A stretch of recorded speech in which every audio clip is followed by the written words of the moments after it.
Next week will mark 1 year since the massacre in Newtown, an event many thought would lead to major changes in our nation's gun laws.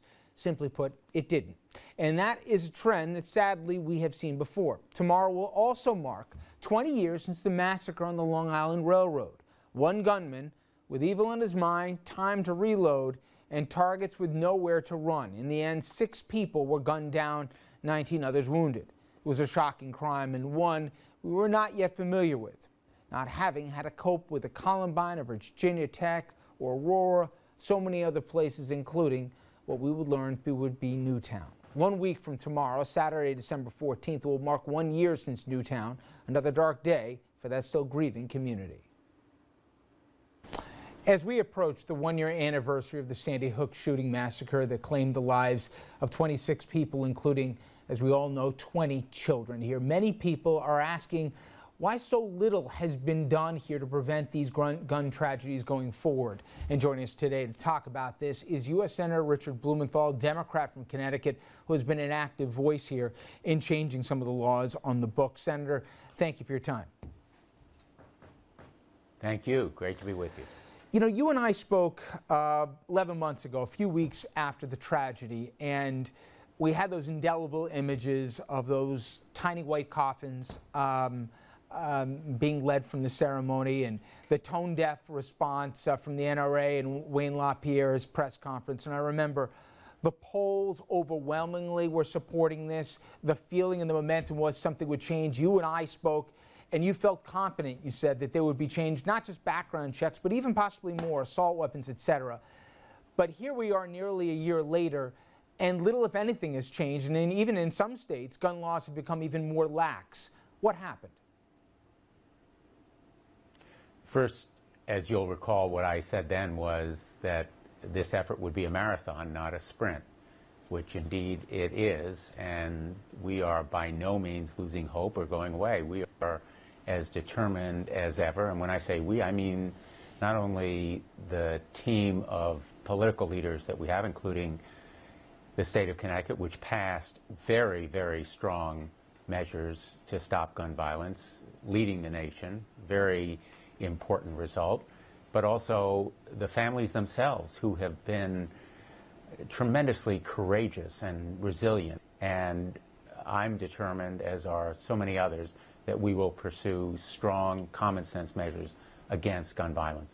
In fact, we spoke, Senator, to the Newtown Alliance representation last night, and their grace, obviously the families first and foremost, but really the whole city of Newtown, really remarkable. But where is the public on this? Because they, and you, I know, have said we have to get the general public to really push the gun lobby on this. But I look at certain numbers where 90% of Americans believe in a universal background check, 3/4 of the NRA members, for crying out loud, even do.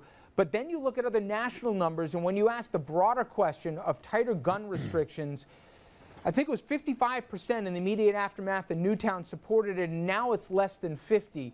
Where is the public pulse on this? The public is still very, very supportive of common sense measures. You know, think of it as keeping guns out of the hands of criminals and deranged people, including people who are under protective orders so that they don't assault their spouses or domestic partners.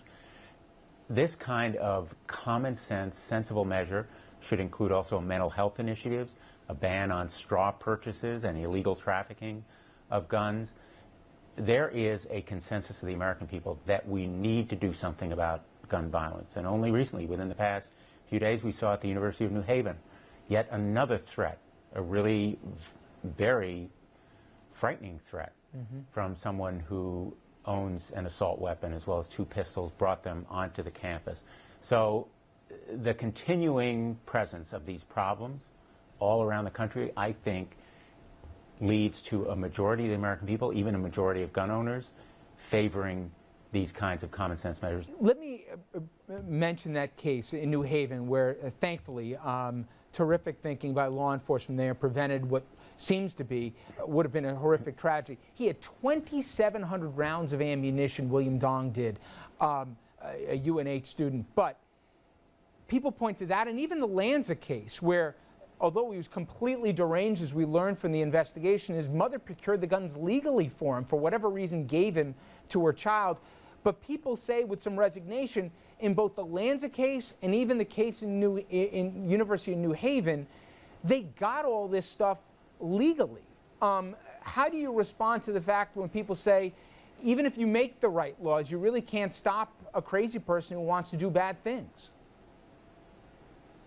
The point is to reach out to people who are mentally ill and to diagnose and treat them before they commit these horrific acts. And part of the comprehensive program to abate and end gun violence has to be a mental health initiative.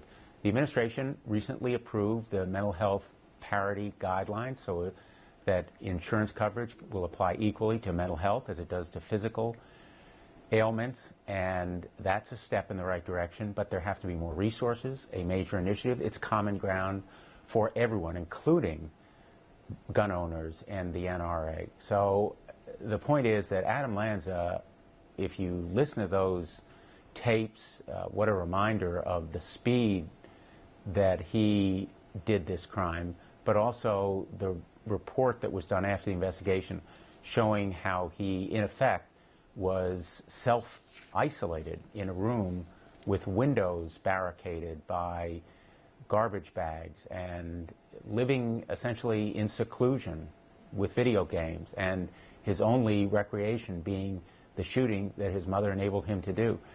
This kind of person should have been reached before he committed those crimes. In terms of a strategy, I've heard people saying if we could do it all over again in the immediate aftermath, maybe it would have been better thought to do a less ambitious package. Instead of including assault weapons and ammo clip restrictions, just focus on background checks. Going forward, Senator, what do you think the best chance and the best strategy is in terms of what you try to pass through the reality of this Washington? The centerpiece for the strategy going forward has to be a mental health initiative, background checks, which enable enforcement of existing laws that ban criminals and drug addicts and people under court orders from possessing weapons or buying them, and then a ban on illegal trafficking against, again, a law enforcement measure, and straw purchases where somebody goes to buy a gun for someone else who's prohibited from buying it. These kinds of consensus, common sense measures have to be the centerpiece. I happen to think the initial proposal, including a ban on assault weapons and high-capacity magazines, was actually weaker than perhaps we might have sought. But the centerpiece has to include basic aids for law enforcement to keep guns out of the hands of criminals and dangerous people, plus a mental health initiative. But then you deal with the reality of some of the folks that need to get on board in this in Washington and the power of the gun lobby. And we had a recent example of this where the plastic gun ban was set to expire. And then included in that is this new reality of these 3D guns. One would think there would be zero opposition to this, but yet there was and is. Explain some of the reality on the ground of what you're dealing with, even for something I find it hard to believe that anyone could debate isn't commonsensical. Very hard to believe that anyone would want to enable dangerous people, whether criminals or drug addicts, to have a gun entering a sports arena, a school, a courthouse, an airport, and yet the objection to proceeding with the Non-Detectable Firearms Act was on the United States Senate. I hope it will not prevent us from going forward with renewing this act. Senator, I know this next week is going to be a painful one in Connecticut, particularly Newtown. But let's hope in the coming year here we can point to more change, which I know you're working on out of Washington. Senator Blumenthal, thank you again. Thank you. And a programming reminder, RNN will focus on our gun laws.